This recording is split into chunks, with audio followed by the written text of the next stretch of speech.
personalista das coisas, ela traz um conceito de que cada conta contábil tem uma personalidade própria.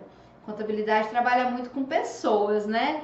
Então, nós já vimos que existe as duas personalidades, sócio e empresa, que são separadas. Pessoa física, pessoa jurídica. Beleza.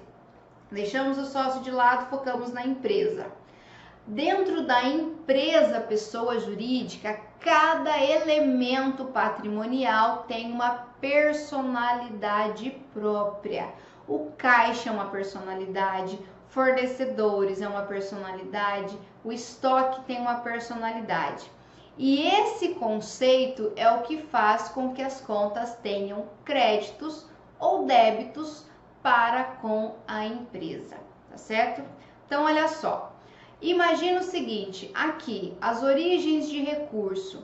Então, vamos imaginar aqui o capital social. Deixa eu ir sublinhando aqui, o capital social. O que o capital social representa? O investimento dos sócios. Então, se eu considerar que a conta capital social tem uma personalidade própria, o que aconteceu? A conta capital social emprestou dinheiro para a empresa. É esse o raciocínio da contabilidade, tá? Quando a conta capital social emprestou dinheiro para a empresa, ela ficou com crédito. Nossa, que Czinho feio. Deixa eu apagar e colocar outro. Ela ficou então com um crédito para com a empresa. Tá certo? Então, a conta capital social tem natureza credora, porque ela empresta dinheiro para a empresa. A empresa, por sua vez, que é quem organiza, quem gerencia os elementos patrimoniais, é lógico que não é exatamente a empresa, é os sócios, os gerentes, mas essa é a visão contábil que você precisa começar a entender. Então, é como se a empresa pegasse esse investimento do capital social e colocasse no caixa.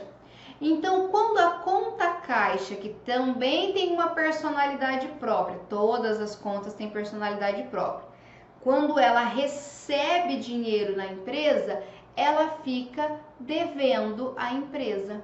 Ela recebeu dinheiro, então ela fica devedora da empresa.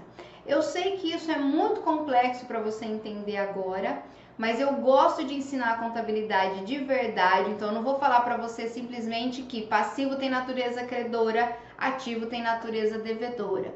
Com o tempo isso vai fazer sentido para você, tá certo? Então eu gosto de explicar isso, existe um porquê do débito e crédito da contabilidade, mas realmente, a princípio, o que você precisa focar é que passivo e patrimônio líquido sempre vão ter natureza credora, porque emprestam recursos para a empresa. Ativo, que quem recebe recursos da empresa, sempre vai ter natureza devedora, tá certo? Então, é isso aqui no slide, né? Então, passivo sempre tem natureza credora, ativo sempre tem natureza devedora. O resultado, que é apurado pelas receitas e despesas, ele é colocado aqui junto com o patrimônio líquido, tá? Então, se a empresa teve lucro, ela coloca aqui. Se a empresa teve prejuízo, ela coloca aqui no patrimônio líquido o valor do resultado final. Então, se o resultado positivo, ele aumenta o valor do patrimônio líquido, então é por isso que as receitas têm natureza credora e as despesas têm natureza devedora, tá? Porque, mas o patrimônio líquido não é só os investimentos dos sócios, mas espera lá. O sócio, ao investir dinheiro, ele passa a ter o direito sobre os resultados positivos da empresa, se ela teve lucro, por exemplo. Então, o lucro aumenta, como que eu vou dizer assim, a participação dos sócios na empresa. Então, por isso que receita, que é aquilo que aumenta o lucro, tem natureza credora, porque segue aqui a natureza do patrimônio líquido, e despesa, já que diminui o patrimônio líquido, Então é ao contrário, né? Se o patrimônio líquido tem natureza credora e a despesa diminui o patrimônio líquido, a despesa tem natureza devedora. Então, só reforçando, eu quis explicar tudo isso porque eu sei que um dia vai fazer sentido e você precisa entender realmente tudo isso, mas por enquanto lembre-se de que passivo e patrimônio líquido tem natureza credora, ativo tem natureza devedora, receita tem natureza credora e despesa tem natureza devedora. E é aqui que a gente consegue então começar a fazer os nossos débitos e créditos. Se o ativo tem natureza devedora, toda vez que algum elemento do ativo aumentar, eu vou lançar um débito. Toda vez que um elemento do ativo diminuir, eu vou lançar um crédito. É por isso que o banco, quando está positivo, ele fica devedor. Tá certo? Então, o banco é um elemento do ativo, porque representa um bem da empresa, concorda comigo? Então, toda vez que o banco tiver um aumento do seu saldo, toda vez que o banco tiver um aumento, eu vou lançar um débito na conta banco. Toda vez que o meu banco diminuir, eu vou lançar um crédito na minha conta banco, tá?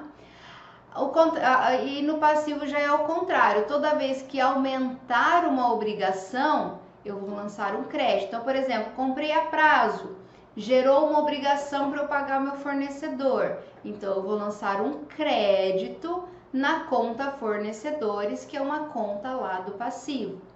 Ah, eu paguei a minha conta, então diminuiu a minha obrigação, então eu vou lançar um débito na mesma conta fornecedores. Tá? Então, né, é aí que a gente começa a fazer o sentido dos nossos débitos e créditos.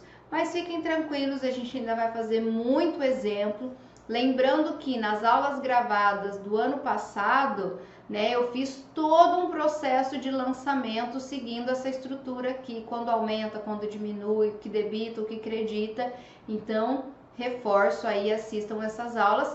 Mas de qualquer forma, nas nossas aulas, nas nossas lives desse ano, eu vou estar relembrando esse esqueminha, tá? Ele é muito clássico aí. Se você memorizar esse esquema, você consegue fazer qualquer lançamento contábil, basta identificar o que aumentou, o que diminuiu, tá certo?